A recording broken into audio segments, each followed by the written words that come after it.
اعوذ بالله من الشیطان الرجیم. بسم الله الرحمن الرحیم.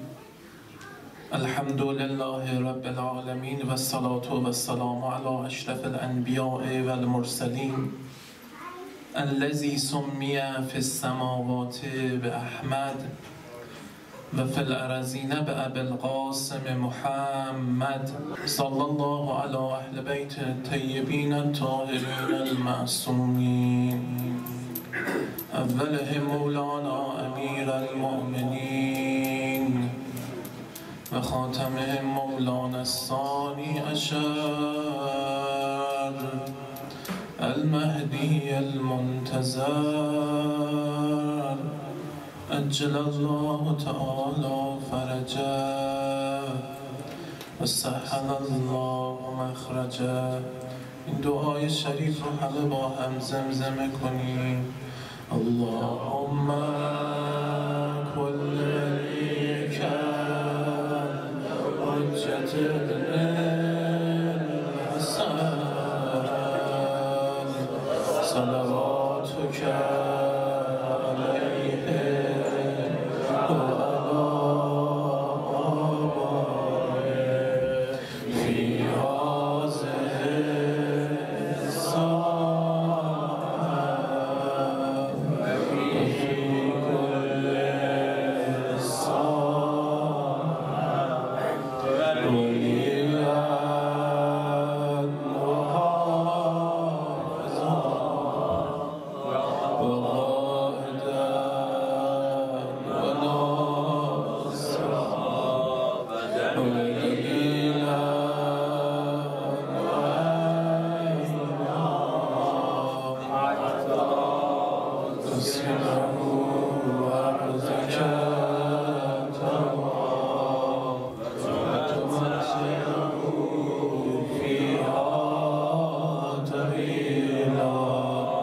یا صاحب الزمان، یا صاحب الزمان. آقا جان این جشنها برای من آقا نمی شود. شب با چراغ عالی فردا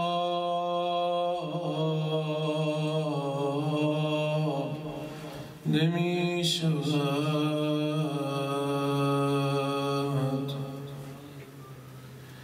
خورشیدی و نگاه مرا می کنی سفید.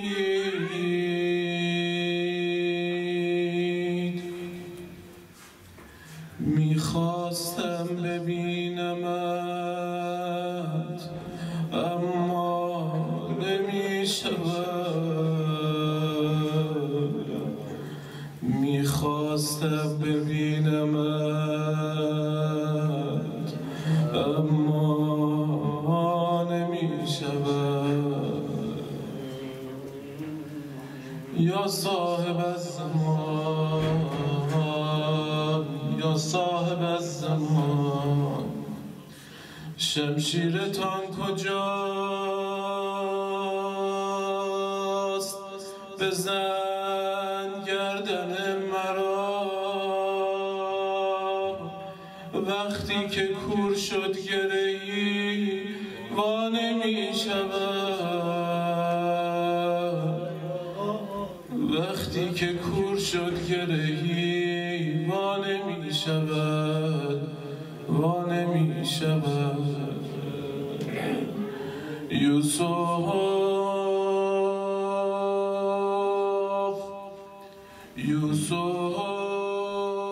به شهر بی هنران وجه خویش را عرض مکن که هیچ تقاضا نمی شود، تقاضا نمی شود.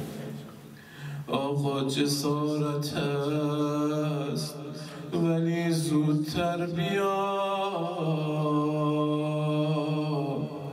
این کارها به صبر و مدارا نمی شود،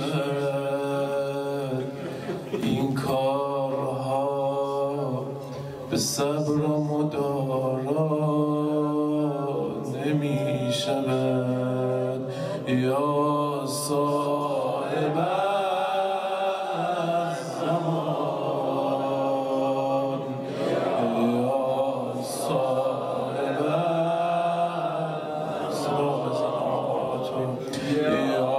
الزمان، یا صاحب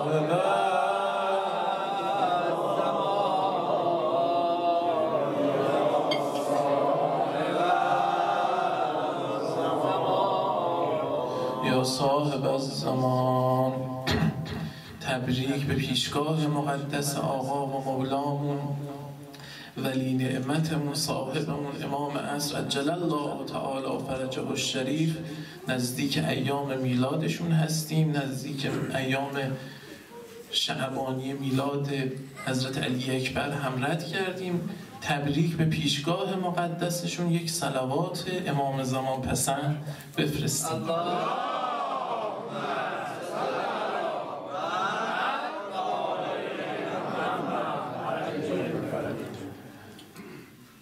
اعوذ بالله من الشیطان الرجیم.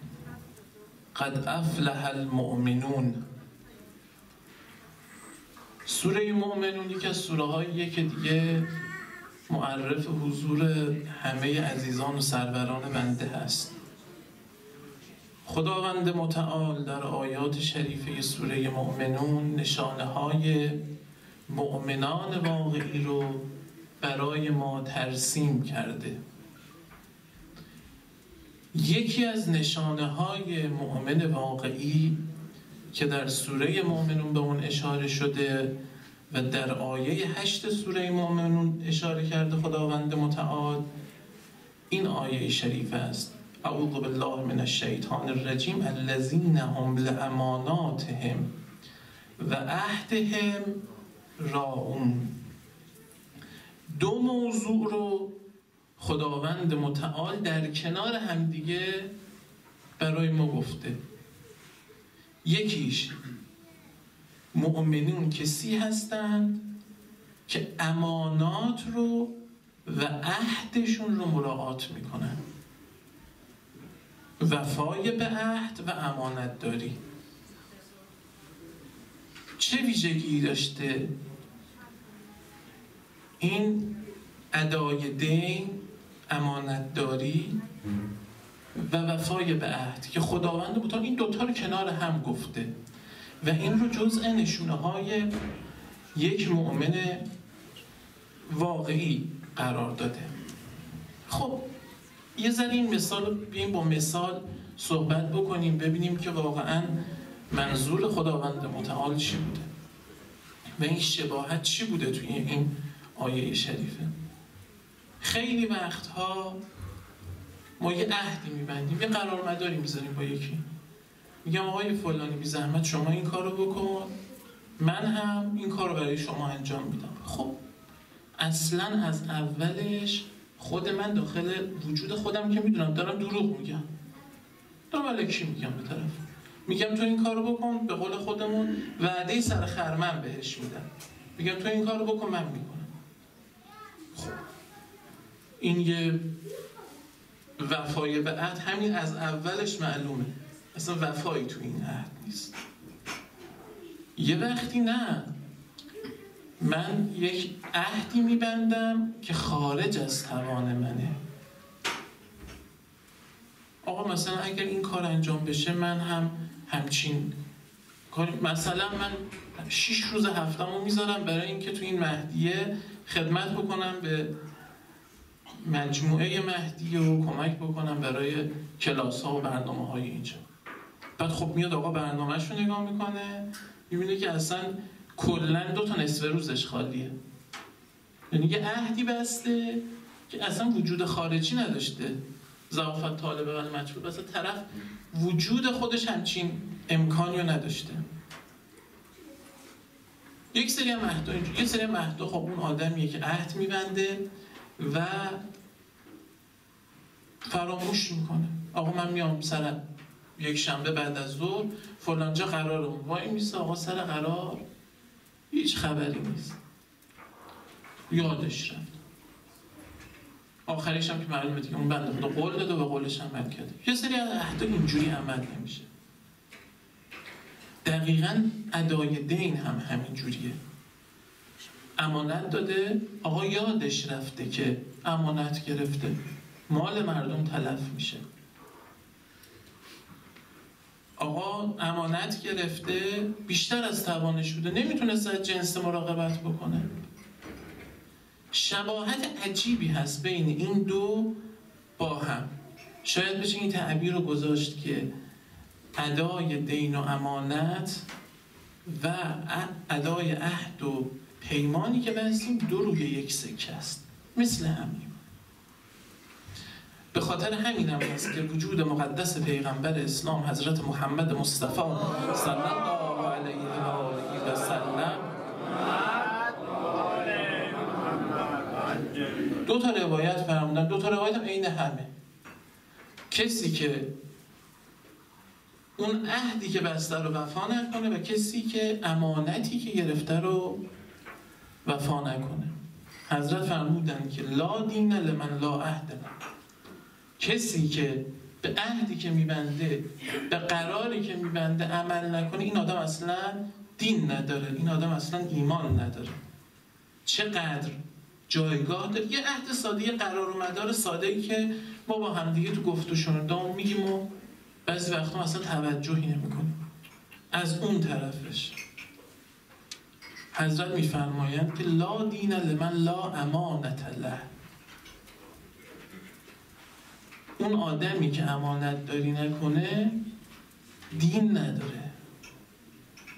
پس چقدر این امانت داری و این وفای به عهد اهمیت داره که آقا اگر این کار رو انجام دادیم اصلا پیغمبر اکرم ما رو مؤمن نمیدونه، از دایره ایمان ما رو خارج میدونه. خب این مراتب متفاوتی داره. امانت، ما بعضی وقتا فکر میکنیم این صحبتی که میکنم خواهم یه دردی از ما دوا بشه، بعضی وقتا فکر میکنیم امانت یه چیز عجیب و غریبیه، حتما مثلا باید یه ارزش مالی وحشتناک داشته باشه، حتما انگار باید بیان کنار ما، دست ما یه طلا به ما مثلا قرض بدن، یا طرف بیاد سوئیچ ماشینش رو امانت بده بگه این ماشین منو داشته باش تا اینو فکر کنیم امانت. نه، امانت میتونه یه دونه خودکار ساده باشه. آقا این خودکار من یاد میشه دقیقاً بخش خودکارتون رو بدید من یه چیزی بنویسم، میذاره تو جیبش میره، همین به همین سادگی. اون امانتی که گرفته رو رعایت نکرده. یه وقتی امانت سر یه مؤمنه. برادر، این روایت بسیار روایت زیبایی است که خداوند متعال می‌فرماید اگر خدا کسی رو که دوستش داره خدا شما رو که دوست داره، ماشاءالله هزار ماشاءالله، تو این ایام ماه شعبان همه اومدید اینجا نشستید، ذکر امام زمان دوستتون داشته شما رو آورده اینجا. خداوند متعال کسی رو دوست داشته باشه مشکلات مردم رو میندازه گردنی، مردم حواله میکنه پیش شما. یعنی یه توانایی خدا به شما داده که مشکل مردم رو حل بکنید. این از لطف خداست. و حضرت فرمودن این نسیم رحمت الهیه. وقتی نسیم رحمت الهی میاد اینه که بدون مشکل یه نفر گیر شما افتاده، شما دارید حل میکنید، بدون نسیم رحمت خداست داره میاد. یه وقتی رفع مشکل مؤمن، یه پول قرض میخواد دست موجود بشه، این پولو بگیر هر وقت داشتی بده. یه وقتی یه کار زمین مونده‌ای داره، کمک میکنه اون کار زمین مونده برداشته بشه. یه وقتا نه، بعضیا دلشون پره، مشکلات روزگار اذیتش کرده، غربت اذیتش کرده، به خانومش حرفش شده، دلش پره، دنبال اینه که یه نفر پیدا کنه دو تا گوشه شنوا بشین حرفشو با اون بنده خدا بزنه. آقا امروز این شد، این مشکل بود، این کار بود، اینجوری.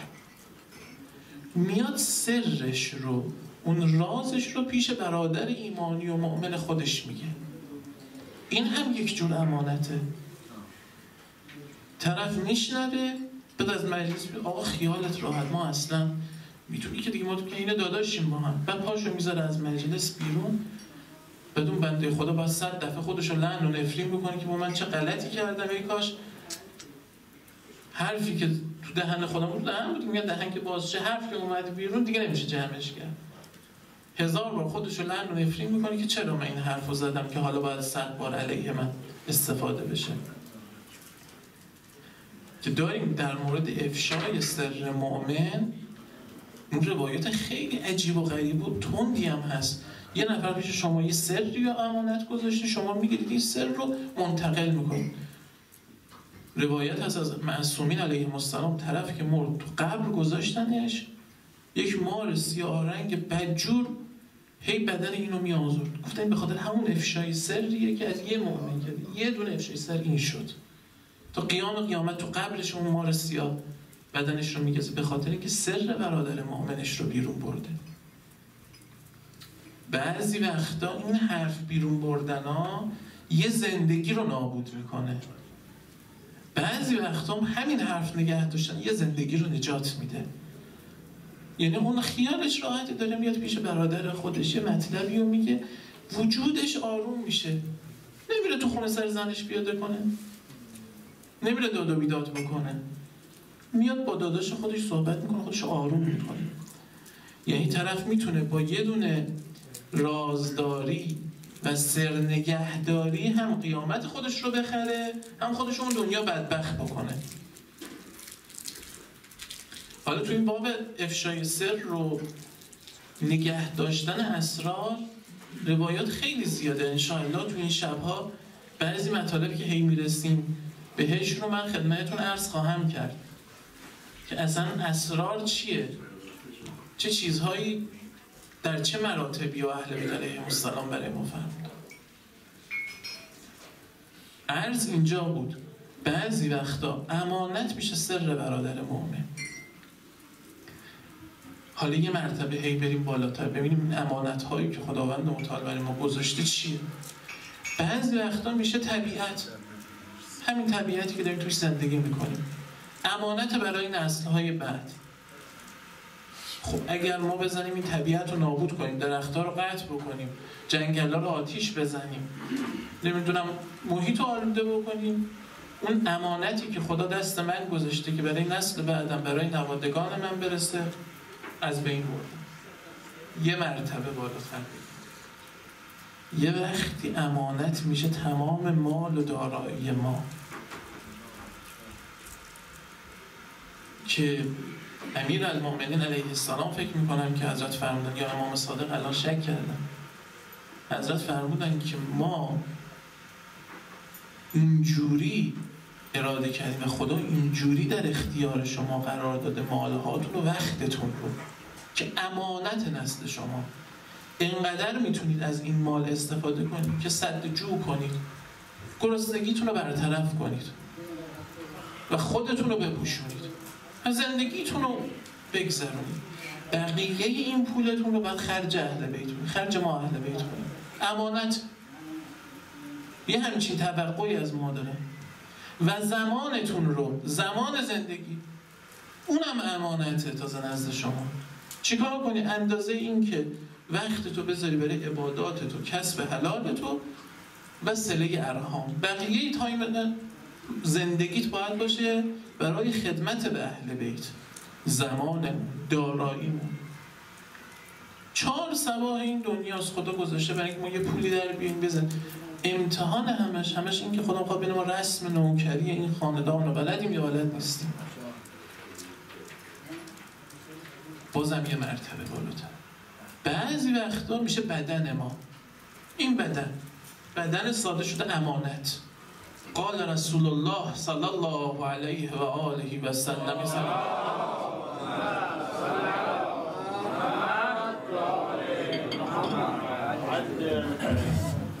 حضرت فرمودند که الفرج امانت، شرمگاه انسان امانت.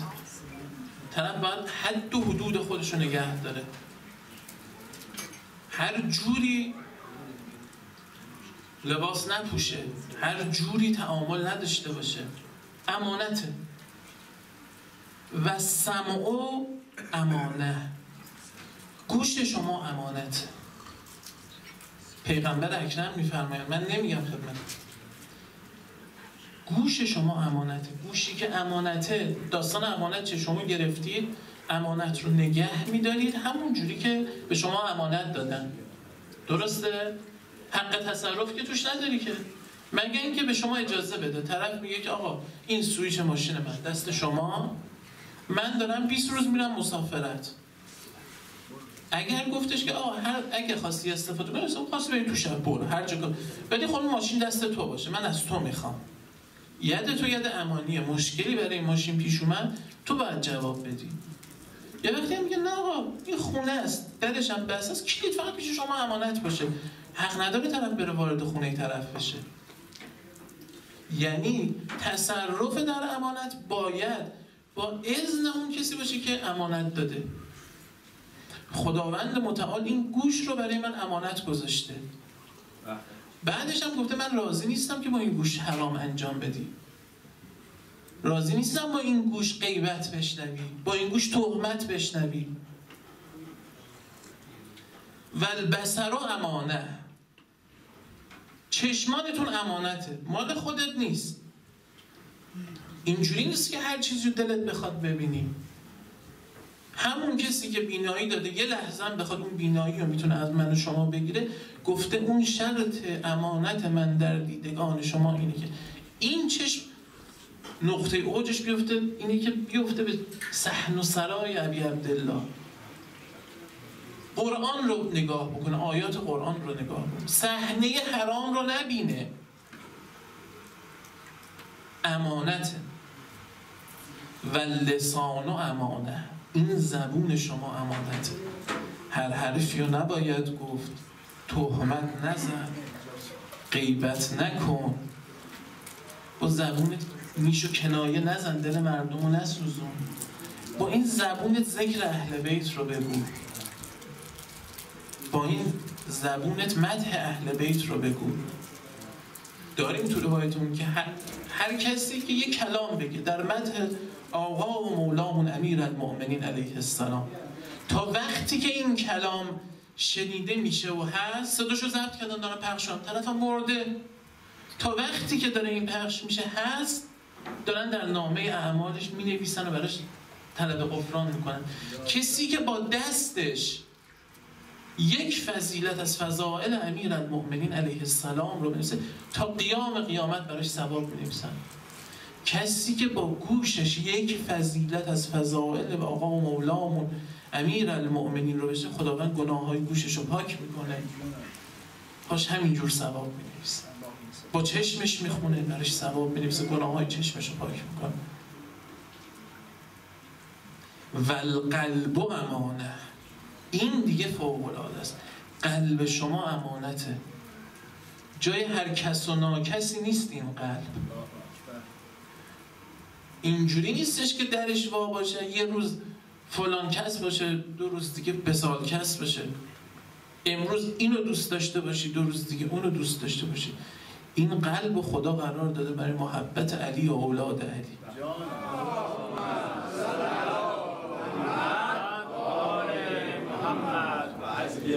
نمیتونه قلب انسان هم امیر المؤمنین علیه السلام رو دوست داشته باشه، هم دشمن امیر المؤمنین رو. نمیشه که توی اتاق هم سیاه باشه همه جا، هم سفید باشه، هم تاریکی باشه هم روشنایی باشه. وجود انسان، قلب انسان یعنی وجود انسان، وجود انسان برای امیر المؤمنین باید باشه.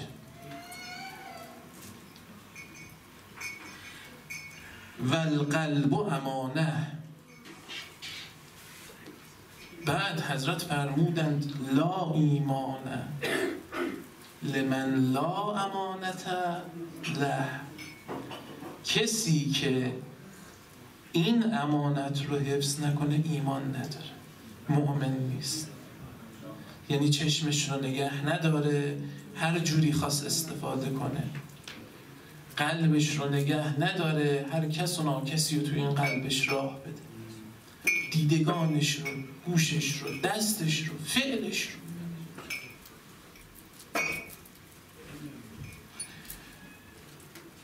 اصلا میگم خود این بدن انسان تک به تک این اعضا امانت دست ما.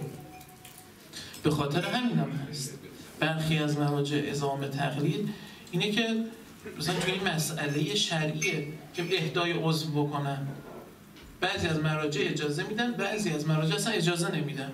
این که من میگم من رفتم کارت پر کردم، حالا نمیدونم اینجا اینجوریه، مثلا تو ایران که کارت پر میکنن اجازه میدن که کلیه‌شون و قلبشون رو نمیدونم این برشون هاشون اهدا کنن به دیگران. خب بعضی از مراجع میگن اصلا تو حق نداری تو بدنت تصرف کنی، این بدن مال توه، نمیتونی به بدنت آسیب جدی بزنی. این بحث فرق داره ها، یعنی اون بحثی که میگن که حالا سینه بزنید و زنجیر بزنید اون آسیب جدی نمیدونن، میگن برای اهل بیت بزنید هر جوری هم شد اشکال نداره، ولی اینکه در کلیه شاید بدنش در بیاره اهدای کلیه. بعضی از مراجع هم میگن که نه، میشه در دایره این هستش که بشه تصرف بشه. یعنی خود این بدن انسان سر تا پای آدم هم امانت. بذارید دوباره یه پله بریم بالاتر از این. همه نعمت‌های این که خداوند متعال به انسان داده امانت، همونی که خداوند متعال تو روز قیامت، این آیه شریفه در مورد همینجاست که ثم لتسألن یومئذ عن النعیم.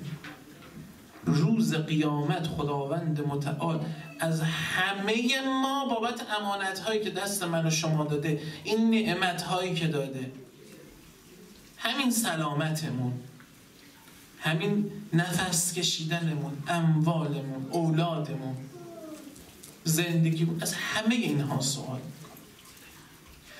اما یه امانت ویژه خدا گذاشته برای کل عالم هستی که بالاترین درجه این امانته و بهتر از این امانت خدا برای این عالم نذاشته. همون امانتی که تو اون شعر میگیم آسمان بار امانت نتوانست کشید، قرعه فال به نام من دیوانه زدن. اون چه امانتی بود که خداوند متعال در آیه 72 سوره احزاب میفرمایند که اعوذ بالله من الشیطان الرجیم انا عرضنا الامانة علی السماوات والارض والجبال فابین ان یحملنها واشفقن منها و حملناها الانسان انه کان ظلوما. این چیه؟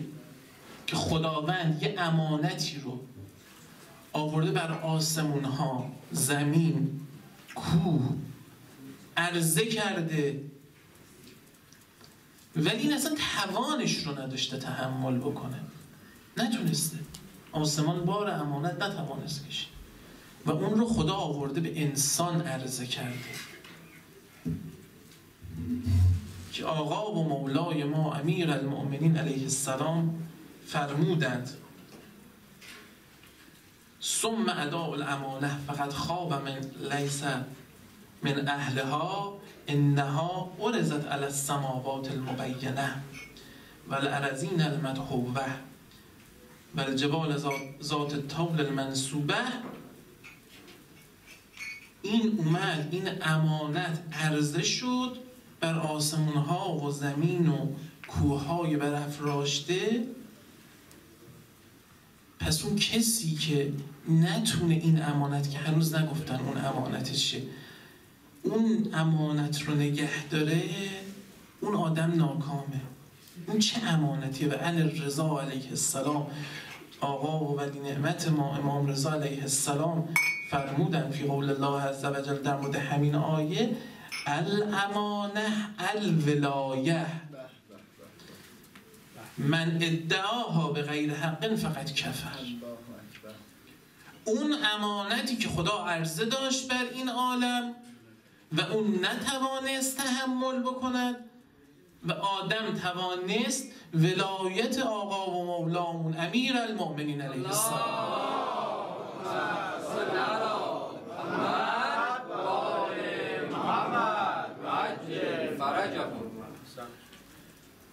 حفظ ولایت امیر المؤمنین، حفظ این امانته. آقا و مولامون امام رضا علیه السلام میفهمن کسی که ادعایی به غیر از این بکنه، ادعای غیر از این بکنه که این امانت ولایت برای امیرالمومنین حالا دیگری بوده، فقط کفر، غیر از این باشه کافره. اون بار امانتی که همه عالم نتونست تحمل کنه ولایت امیرالمومنین بوده از روز ازل. این عرضه امانت قبل از حضرت آدم بوده دیگه، نتوانست تحمل بکنه. یه امانتی رو خدا گذاشته رو دوش من و شما و ما باید اون امانت رو نگه داریم و اون امانت ولایت امیرالمؤمنین علیه السلام. حالا شاید یواش یواش بفهمیم این که پیغمبر اکرم میفرماید که لا ایمان لمن لا امانت له یعنی چی؟ یعنی چی کسی که امانت دار نیست ایمان نداره؟ یعنی کسی که ولایت امیرالمؤمنین علیه السلام گوشه قلبش نیست، اون آدم اصلا مؤمن نیست. کسی که نتونه بزرگترین امانت هستی رو نگه داره، نتونه ولایت امیرالمؤمنین رو برای خودش و تو قلب خودش برای زن و بچه خودش نگه داره، این آدم اصلا ایمان نداره، اصلا مؤمن نمیدونه خدا. و این نگه داشتن امانت مراتب بسیار متفاوتی داره. یکیش اینه که من این ایمان و این عقیده رو تو وجود خودم نگه دارم، این امانت رو اینجوری حفظ کنم، مدح امیرالمؤمنین رو بخونم. ببینید شیطان هر لحظه داره این تلاش رو میکنه، این سعی رو میکنه که این ولایت رو بگیره. اصلا کاری نداره به کسی که با ولایت امیرالمؤمنین نیست. اون که داره عشق و حالش رو میکنه تو خیابونا، اصلا دنبال این نیست. این که خودش تو مسیر ظلمته، تو مسیر نور نیست که اصلا بخواد شیطان انرژیشو بذاره برای این. داره میدوه دنبال شیطان. اونی که شیطان دنبالش، اون کسیه که ولایت امیرالمؤمنین تو قلبشه. من و شما هدف شیطانیم ولا غیر. اگه تونستم با ولایت امیرالمؤمنین از این دنیا برم، تازه میشه همون وعده های الهی، اون بهشتی که اعدت للمتقین، بهشتی که خدا مهیا کرده برای متقین، یعنی کسایی که ولایت امیرالمؤمنین و شیعیان امیرالمؤمنینه. به شرطی که این امانت رو داشته باشم. روز آخر که من سوال میکنن که مولات کیه، امامت کیه، امانت رو داشته باشم بهش پس بدم، نه اینکه اون موقع نداشته باشم این حرف رو بزنم. به قول اون استاد ما به ما میگه وقتی که شما دارین این زیارت آل یاسین رو میخونین، زرنگ باشید، بسپرید امانت دست امانتدار خوب. اون قسمتی که میکنه و انن نشر حق، یا اون قسمت های بعدیش که شما یکی یکی اسم اهل بیت رو میگیم که مولای من اینه اینه، امانت بدین دست خود عزرائیل دیگه، فرشته الهی خوش‌ذوقی کرده بود. امانت بدین دست، بگین دست تو امانت باش برای اون روزی که من نیاز دارم، به همون موقعی که دارم من این سوالا رو میکنن نیاز دارم، اون موقع برای من برگردون. اگه بتونم من این امانت رو نگه دارم، بله خیلی هم هستن ادعا میکنن طرف نماینده 3 امام بوده، نماینده 3 امام بوده، نه اینکه طرف بگن که حالا به اعتبار خود مثلا میگم یه روحانی معمولی بوده خودش اومده ادعا، نه ادعا نکرده، حضرت اینو کرده نماینده خودش. امام بعدی اومده تمدید کرده تا لحظه آخرای عمرش میره، از یه جای دیگه بر میگرده،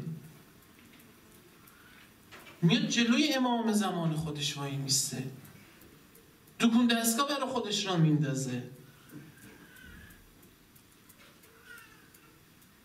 اصلا هیچ چک امضا شده دست من و شما ندادن که لحظه آخرمون لحظه باشه که بتونیم این امانت رو پس بدیم. حضرت میفرمایند اینقدر این گناه ها پرده میاندازه جلوی اون نور ولایت امیرالمومنین که داره به قلب من و شما میخوره. هی اهل بیت میزنن کنار، ولی اینقدر این پرده میاد رو پرده میاد رو پرده که دیگه تاریک میشه، نوری رد نمیشه از این پنجره که به قلب من برسه. اون موقع است که ولایت، عقیده و ایمان از دل انسان پر میکشه و میره. خدا نیاره لحظه آخر ما اینجوری باشه. مهم اینه که ما بتونیم تا اون لحظه آخر هرچه تلاش میکنه شیطان اون تلاش رو نقشه برآب بکنیم. این ولایت امیرالمؤمنین رو تو دل خودمون زنده نگه داریم. اگر گناه میکنیم برگردیم در خونه این آقایون. طرف مشروب خورده بود، توی کوچه دید امام صادق علیه السلام داره میاد، نگاه کرد، خجالت کشید. آقا تصور کنید، من اصلا نمیخوام اینا، اصلا این داستانهایی که برای من و شما نوشتن نقل شده برای اینه که زندگیمون همینه، درس بگیریم واقعا با چه روی ما میخوایم توی چشمای امام زمانمون نگاه بکنیم. یه دقیقه تصور بکنیم، خدا نیاره این حال رو برای کسی، آدم توی کوچه باشه، گناه کرده باشه، وجود مقدس امام زمان بخواد از روبرو بیاد. یه دقیقه فقط تصور کنیم چه برخوردی میخوایم بکنیم.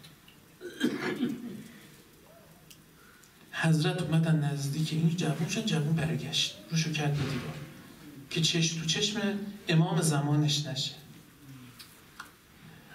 و چقدر این امام های ما مهربونه، چقدر رئوفه. حضرت اومدن بغل دستش، دست گذاشتن رو شونهش، 2 جمله گفتن که جوون، اول این که چرا یه کاری میکنی که روت نشه تو چشمای ما نگاه کنی؟ 2 حالا که یه کاری کردی که رود نمیشه تو چشمای ما نگاه بکنی، ولی رودو از ما اهل بیت بر نگردون. اگر گناه کردی بازم بیا در خونه ما اینجوری دوست داریم. اینجوری نشه که یه وقتی یادمون بره این گناه ها هی بیاد رو هم هی میگم برگردید بیاین پیش خود ما. وقتی که اومدی کنار امام نشستی، خود وجود امام پاکت میکنه. میگه از طهارات خود این نیستش که میگن نجاست شما مثل آفتاب بتابه روش، پاک میکنه. بزرگترین مطهر عالم خود وجود معصومین علیهم السلام. بیا تو مجلس اهل بیت، برو در خونهشون، برو به زیارت. اگه این کار رو کردی یواش یواش میبینی که دیگه اون گناه هم از دلت پر کشیده، یواش یواش رفته، شدی نوکر در این خونه. این همه آدمای داستانا رو شنیدید شما ماشاءالله، همتون اهل هیئتین، اهل روضه‌اید و اهل مجلسی. این همه آدمایی که تو راه نبودن و اومدن امام حسینی شدن، مجلس گردون امام حسین شدن، چون هر چی بود اون لحظه آخر گفت آقا من با امام حسین کاری ندارم، امام حسین رو باید داشته باشم. دهنشو میشست، آبجوش خالی میکرد، میومد تو مجلس ابی عبدالله یه گوشه میشست، این آدم خدا دستشو میگرفت، میومد میشد نوکر ابی عبدالله. مهم اینه که ما تا اون لحظه آخر بتونیم این محبت امیرالمؤمنین رو برای خودمون داشته باشیم تو وهله اول، عقیدمون رو نگه. دوم، این محبت امیرالمؤمنین امانت به چیه؟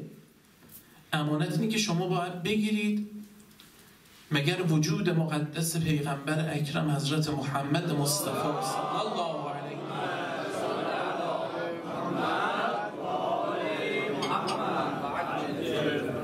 مگر در داستان قدیر و خطاب قدیر نفرمودن فلیبلغ الحاضر الغایب الی یوم القیامه؟ تمام حاضرین به غایبین داستان قدیر رو برسونید تا روز قیامت، نه الان. من به نسل بعد خودم، من به دوستان خودم، اون به نسل بعد خودش، و این داستان همینجوری ادامه داشته باشه تا روز این خواسته پیغمبر از من و شماست که این امانتی که دست من رسیده بدم نفر بعدی، بگم این امانت رو داشته، من تا اینجا رسوندم، از اینجا به بعدش با توه. خب از همه مهمتر برای رسوندن این امانت فرزندان و زن و بچه خودمونه. اگر وقت نمیذاریم که زن و بچه خودمون رو با ولایت امیرالمؤمنین و فضائل آقامون امیرالمؤمنین آشنا نکنیم، وقت نذاریم، این امانت چجوری میخواد منتقل بشه؟ مطمئن باشه با یکی دوتا مجلس رفتن هم منتقل نمیشه. وقت گذاشتن میخواد، نشست و برخاست میخواد، بازی میخواد، فکر میخواد، توان میخواد که آدم این ولایت امیرالمؤمنین رو بتونه به زن و بچه خودش منتقل بکنه. نکرد اون دنیا باید جواب بده. بودن نعمت ها سوال رو نعمت بچه دادیم، نعمت همسر دادیم، چی کار کردی؟ اینا رو گرفتی بدون مؤمن گرفته، بی دین و ایمون پسشون داده. این کارو کردی؟ یا اینکه نه آوردی یه نفر رو متدینش کردی، معتقد بوده عقیدش رو قوی تر کردی. امانت دیگه. و تو مرتبه سومش این امانت رو به جامعه خودمون، به افرادی که اطراف خودمون هستن منتقل بکنیم. دوستمون یه دقیقه نشستیم، این همه حرفای سلمان یغاز میزنیم از دنیا، یه دونه روایت امیرالمؤمنین و یه دونه فضیلت امیرالمؤمنین هیچ اتفاقی نمیفته. چون 2 دقیقه وقت بذارید با دوستتون یه امضا می روایت رو شنیدم گفتم دیگه، کسی که داره فضیلت امیرالمؤمنین گوینده گناههای دهنش پاک میشه، شنونده گناههای گوشش زرنگ باشیم. همین امانت رو منتقل بکنیم، هم از گناهانمون کم بکنیم. خداوند متعال همه ما رو با وظایف بندگیمون آشنا بکنه. محبت امیرالمؤمنین و اولاد امیرالمؤمنین رو تا اون لحظه آخری که ما رو تو قبر میذارن برامون نگه داره. خدایا نسلمون و اولادمون رو کم محبت و بی محبت نسبت به امیرالمؤمنین و اولاد امیرالمؤمنین قرار مده. همشون رو نوکر امیرالمؤمنین و نوکر در این خونه قرار بده. خدایا تو رو به محبت امیرالمؤمنین که تو دل همه ما هست، به اون جایگاه آقا و مولامون امیرالمؤمنین، گناههای همه ما رو ببخش و بیامرز. تمام حاجت هایی که داریم و به برکت امیرالمؤمنین و اولاد امیرالمؤمنین برآورده بفرما. خدایا همه ما رو عاقبت به خیر بفرما. یه شعری هم امروز دیگه سرور عزیزمون از حضرت علی اکبر گفتن، منم دیدم که جاش هست واقعا ما هم استفاده بکنیم و از حضرت علی اکبر علیه السلام یک مطلبی، یه شعری اما بخونیم انشاءالله که حضرت علی اکبر هم به ما توجهی کنن. بسم الله الرحمن الرحیم. اسلام ز زخم بدنت یافت سلامت، زیباست بر اندام تو دیبای امامت.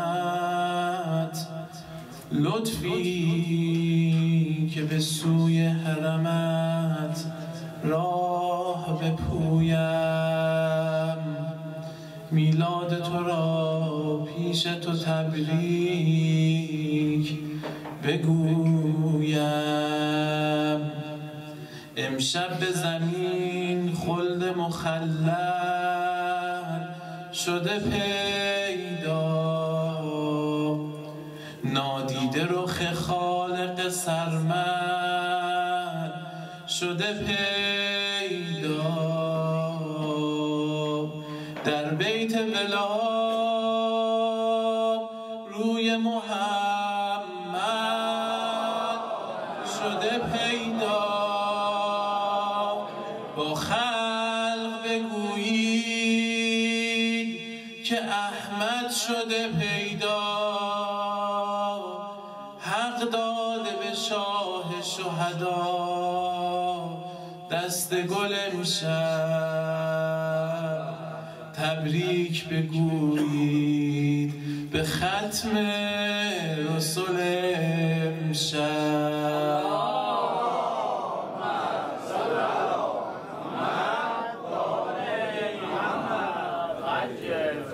لیلا در آغوش سحر شمس الضحی آورده ای، قرآن گرفتی در بغل یا مصطفی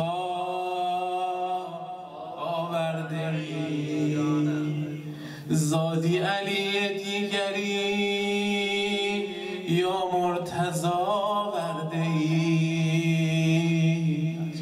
حسن خداوند است این یا مجتبی آورده ای. بالله عجب شوری تو در نسل بتول انداختی. الحق که آل الله را یاد رسول انداختی.